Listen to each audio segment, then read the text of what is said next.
Bonjour à tous, bienvenue dans le monde des épices. Aujourd'hui, je vais vous parler de cette poudre souvent très mal utilisée.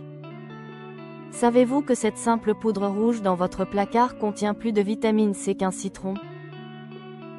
Pourtant, 90% des gens l'utilisent mal et finissent par manger de la poussière sans goût. Aujourd'hui, on déshabille le paprika. De ses origines explosives à ses vertus santé incroyables, vous ne regarderez plus jamais votre peau à épices de la même façon. Le paprika n'est pas une plante unique. C'est le fruit d'un voyage.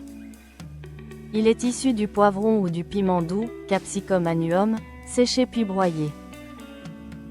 Mais attention, il n'y a pas un paprika, mais une galaxie de saveurs.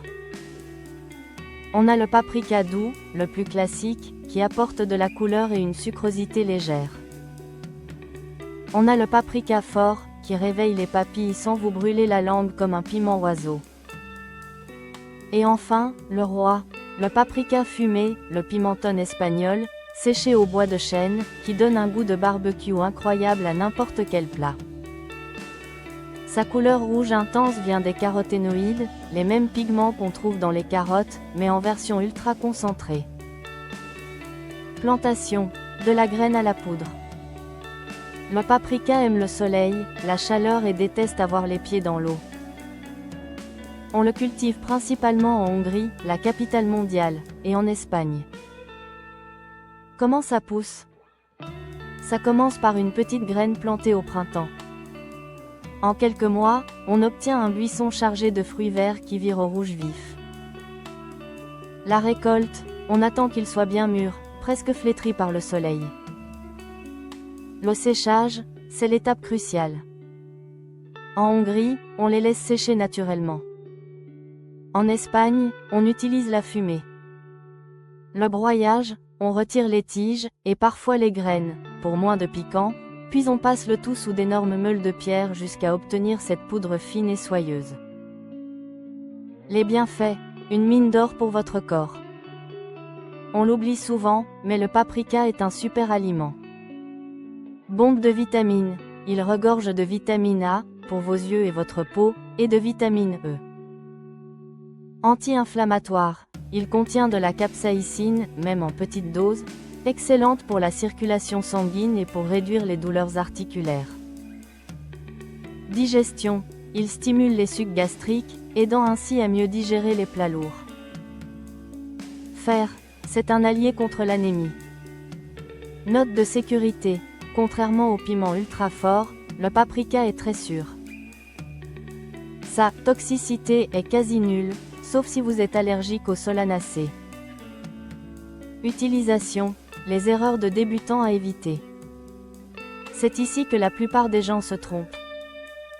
L'erreur fatale, le brûler. Le paprika contient des sucres naturels. Si vous le jetez dans une poêle brûlante sans liquide, il caramélise en 2 secondes et devient amer. Un cauchemar. Le secret des pros, toujours le mélanger avec un peu d'huile ou de graisse à température moyenne. Les pigments et les saveurs du paprika sont liposolubles, ce qui signifie qu'ils ont besoin de gras pour s'exprimer pleinement. Conservation. Pourquoi votre paprika n'a plus de goût? Le paprika est une épice fragile. Ses ennemis? La lumière et l'air. Si votre paprika est dans un pot en verre transparent sur votre plan de travail, il est probablement déjà mort. Il perd ses vitamines et son goût en 6 mois sous la lumière. L'astuce de conservation, gardez-le dans une boîte métallique opaque ou dans un placard sombre. S'il devient brun ou s'il sent le foin plutôt que le poivron, jetez-le, il ne sert plus à rien. 3 façons géniales de l'utiliser. La goulash hongroise, le classique absolu. On fait revenir des oignons, de la viande, et on ajoute 3 grosses cuillères à soupe de paprika. Oui, autant. Avec un peu de bouillon. Les frites, dirty, mélangez du paprika fumé, du sel et un peu d'ail en poudre. Saupoudrez sur vos frites maison dès la sortie de la friteuse. Succès garanti. L'huile de paprika, faites chauffer de l'huile d'olive avec du paprika doux. Filtré. Vous avez une huile rouge magnifique pour décorer vos houmous ou vos soupes. Bon à savoir, le test de qualité. Comment savoir si vous avez acheté de la qualité? Prenez une pincée de paprika et saupoudrez-la dans un verre d'eau froide. Si l'eau se colore instantanément en rouge foncé, il y a probablement des colorants artificiels. Le vrai paprika flotte un peu et colore l'eau lentement avec une teinte orangée naturelle. Conclusion. Le paprika, c'est bien plus qu'une décoration rouge sur un œuf dur. C'est une épice complexe, chargée d'histoire et de bienfaits. En apprenant à le choisir fumé, doux ou fort, et surtout en évitant de le brûler, vous allez passer au niveau supérieur en cuisine.